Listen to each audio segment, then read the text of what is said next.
Okay, slowly making progress on this fishtails. The first couple videos were kind of doing some of the easy stuff. Now I'm getting into some of the more finicky issues, which I spend a good portion of the day on today. So I'm going to go over that with you for fun. So the main big issue that I had so far is that, oh, where's my manual? I should bust this out. I noticed all the in-lane lights were out, okay? In-lane and out-lane. So you got, your, oh shit. You got your special, light fish finder, light long cast special. So I knew that was an issue. And so busted out my lamp matrix to see what else was going on there, because I hit the, was that just a track mode or I hit the flipper button? Oh yeah, no, I just hit the flipper button. Okay, so where is my lamp matrix that I used? There's a couple different ones in the manual. Is this the one? Yeah, here it is. This one was just a little clearer. Okay, so what I determined was that, let's see if you can see that. No? Why is that? Okay, let's pretend you can see that. Basically, oh, there you go. Basically, I determined that all the lamps in this row were out. Actually, I lied. What I determined was the start button was the only lamp in that row that worked. I checked all the wiring, I checked everything, and first thing I did was, on PinWiki it teaches you how to check the rows and columns of the lamp matrix. And I'm going to show you how to do that. It was the first time I did it, and it's a pretty neat test. So actually, I'm going to go back here. It's pretty quick and easy, especially when you have a lamp socket that is working, because that tricked me. But all you have to do is put a jumper on each side of a lamp, alligator clip that is, and let's see, so what you got to do is put the machine, oh no, there's an order here and I'm not doing things in the right order. Okay, remove that. Then there's a few connectors in the bottom corner there. It says in PinWiki to remove the ones that have yellow or red wires. So there's 4 connectors in the bottom right corner there. Remove those. Those are for all the lamps. Okay, so no insert lamps will come on now, just the GI. And then we go into lamp test. Now, go to all lamp test. All right, so nothing's flashing because everything's disconnected. Now we take our jumper. So I got just like a 1-inch finishing nail on one end, and then I just alligator clip on the other end. So what you do is you put my yellow wire is going to go to this connector J133, the very rightmost connector, pin 1. And then the red lead is, what you're going to do is touch that to the bottom right connector, which is J137 actually. So it's this one here, one up from there. Did this a few hours ago, so I'm just going on memory, make sure I don't zap anything.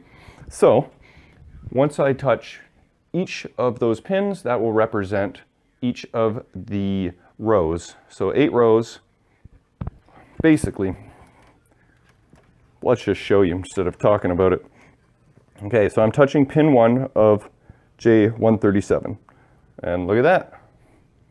That means that row is working correctly. Hey, stop working correctly. What happened?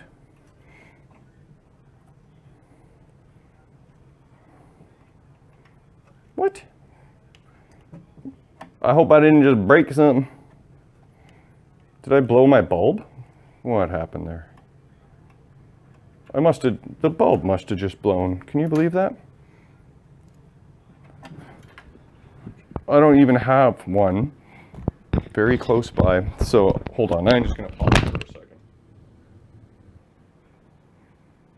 Okay, my pause didn't work and the light bulb was fine. I don't know what the heck. Sometimes I just must have had a flaky connection. Anyway, pin 1, that represents column number 1. So that's working correctly. Then I go over to pin 2, working correctly. Pin 3, pin 4, pin 5. So that represents each row, and you can do this for all the columns as well. So that means that the issue was not on the driver board, which was nice because I don't like removing those to change a single transistor.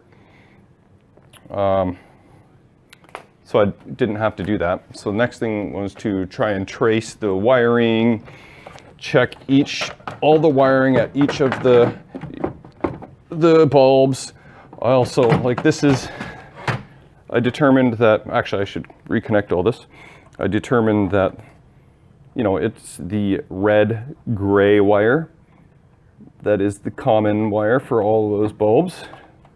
So I was checking the red gray wire at all the light bulbs, checking the diodes if there were any, just making sure everything was secure and happy, which it was. So it wasn't something simple like a wire just happened to pop off. And there was only one diode on one of the bulbs, which was like, the bayonet style, 44 style. That socket had a diode. The other 555 twist-a-maroonies, they did not have diodes on them. So the diode on the extra ball light checked out fine. So next was continuity test. Let's pop out the balls. So what I did was check all the wiring between all of the bulbs. But I started with the start button because the start button was working and the next lamp in that row there was not working. So the next lamp actually was that extra ball light. So here's what I did. Basically, you're not even going to really be able to see too much, but I'll just sort of explain it a little bit. I had a very long jumper wire and I connected it to the red gray wire on the start switch, on the start button lamp. So I connected a wire to that. And then, actually I tested it with my multimeter first, from here, whoopsie, to the red slate wire there. And I was not getting any continuity. But from here to all the other lamps in that row, I was getting continuity. So, makes sense that from this light that's working to this light that is not getting continuity. Hi, honey. So I assumed that there was a break in the wire somewhere. So I traced that down it goes from here, all the way here, all the way down here, then all the way back up into the head, and then back down to the play field. So I tried to take a close look at that wire and could not find any spot where it was obviously broken. So I could have messed with that for hours. I decided to not. What I did do was the next best thing. I added a wire. So you see this solid red wire? That is new. So I added that and fed it around nicely in through the harness and down here and used some zip ties and through the little plastic wire connectors, and then I had to cut across the cabinet here, and then up through here, and then fed it through here, and then through here, and up through here, all the way up here, and then right down to this lamp. So now, what do you know? Everything works, all the lights work as they should. So that was a bit of a pain in the ass, and really I didn't think I did a very good job explaining that, but determining that there was a break in that wire was the key to the success there. So that means all my lights are now happy. It's a neat little test that was able to help me determine that the circuit board was fine and that I had to figure out what the issue was on the playfield. Okay, so that was the main biggie that took me the most time. What else have I done since then? Oh, I did check all the fuses in the back box, pulled every single one of them out. I only broke one by doing that. Sometimes you pull on them too hard and you pop the little end cap right off, so you got to be a little careful. And basically they were all correct. They were all good. I think I replaced 3 in total. One just because it still looked a little toasty, and another one because I couldn't actually read it, and the third one because I broke it. So all in all, my fuse checking went well. And then what I also did, I mentioned before that one connector was pretty crispy. Well, there it is now. I redid it, and it is all happy now. And also, this connector here, I just thought it was a little toasty, and it's a main like power for the solenoid, so I repinned that one as well. So that's a new housing, and that one's freshly repinned. So that's pretty much everything that was done in the back box. Notice I don't have any Madonna playing in the background. I've finally remembered, because that last video, part 2, was actually taken the same day as part 1, so it took me a few tries before I remembered. Okay, so the last thing, oh yeah, that cord in the back, that was kind of like hacky for whatever reason. I don't know exactly why it was done, but I'll show you now what has been undone. Okay, remember this in the last video was detached from the box and the cord was hanging out. I remedied that. I just found the proper screws to go in there. It was fairly simple. I had to just use my Johnny mnemonic for reference to compare screws, so I didn't just, because of awkward space, I want to make sure I have the right screw get in there the first time without messing around. But I got that going. So that's all back to happy. And here's another little oddity that threw me for a bit of a loop. Okay, so I am going to exit back out of the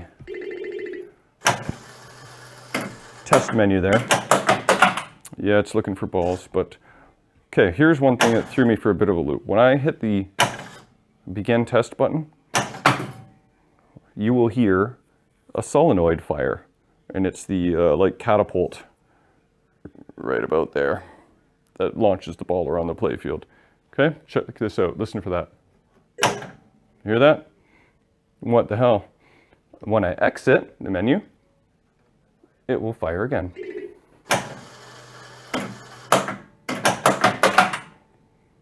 So I thought there might have been something finicky with that. Well, I went down to my fishtails in the basement, and here, I'll make it happy. And it does the exact same thing. So for whatever reason, it is a fishtails thing. hitting the begin test button fires the catapult. Why, I don't know, but as long as it's not an actual issue, I'm happy. So that, oh yeah, no, I guess the last thing is the up kicker. Look what happened. This is the up kicker saucer that was in the machine when we were playing. This is for when you lock a ball in the casters club there. Well, we locked a ball right there and it didn't come back out. So I found this floating around in there and I assumed the plunger was broken, but it actually wasn't. The roll pin goes in here and connects to the plunger tip, and then, you know, kind of slides up and down this track. The ball goes in, presses down, closes the switch. So I went looking for the roll pin and I could not find it. I looked hard and I'm guessing that maybe the roll pin disappeared one day and never made it back in, and that's why this kind of just popped right off eventually. And you can see that somebody has tampered with this thing, because look at the opening there. Hello, focus. Can you see that it's not very smooth? Somebody's messing with that groove, and it's the same on both sides. Look at that, very chewy. So I actually happen to have another one of these, but it had half of the plunger tip in it broken off inside with the roll pin. So good to save those parts, because otherwise I would have had to order and wait a couple weeks probably. But I happen to have a brand new one of these without mangled action here and here, and with an original roll pin. So pop that in, very easy breezy. Bob's your uncle, and your uncle's gone fishing. And that is the Fishtails update for the day. It was a little bit technical, and I didn't really explain it all that well, but it was cool to see the light bulb turn on when you put the wires in the back box, eh? All right, well, we'll see you on the next one. Bye.